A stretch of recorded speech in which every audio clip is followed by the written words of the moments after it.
Hey guys, TeamVLR George here with episode 3 of my card discussion series. This is the series first. We're going to do a trap this time around, and it's going to be Solemn Scolding. Solemn Scolding was hyped somewhat recently. People were trying to run it again. Essentially, it's a counter trap, and the text is as follows. If this is the only set card in your spell and trap zone, when a monster would be summoned or a spell card, trap card, or monster effect is activated, pay 3,000 life points, negate the summon or activation, and if you do, destroy that card.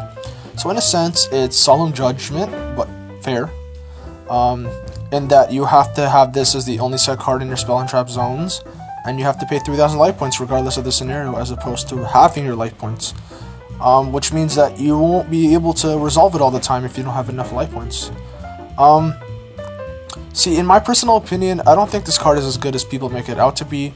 I think it's interesting though, because it forces you to build your deck in a specific way, similar to how cards like Lawn Mowing and Desires do, whereas Lawn Mowing you have to play a 60 card deck to take advantage of that effect, and Desires you want to run maybe 45 or 50 cards so you don't deck out if you use more than one Desires. This card is similar in that you can't run this in a deck with a lot of back row, because if you draw this, and say if you already have set cards that you can't activate at the moment, it's kind of a dead draw. And if you do draw this and you haven't set anything yet, maybe you want to set something else as opposed to this, because maybe it's just the matchup better or something along those lines. So I think for those reasons, the card isn't as great as maybe people might think, but it's still an interesting card. I think if it wasn't for the only set card in your spell and trap zone clause, this card would have sought a lot more play, similar to how its other Solemn Brethren see play all the time nowadays.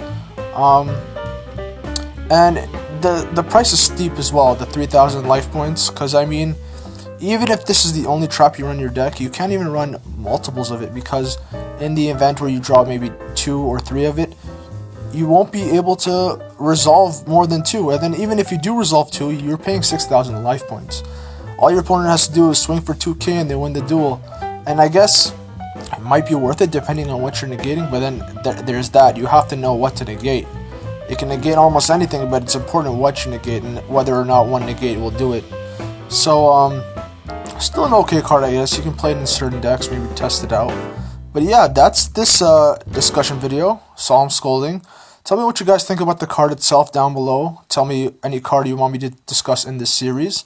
And yeah, TeamVLR George is out.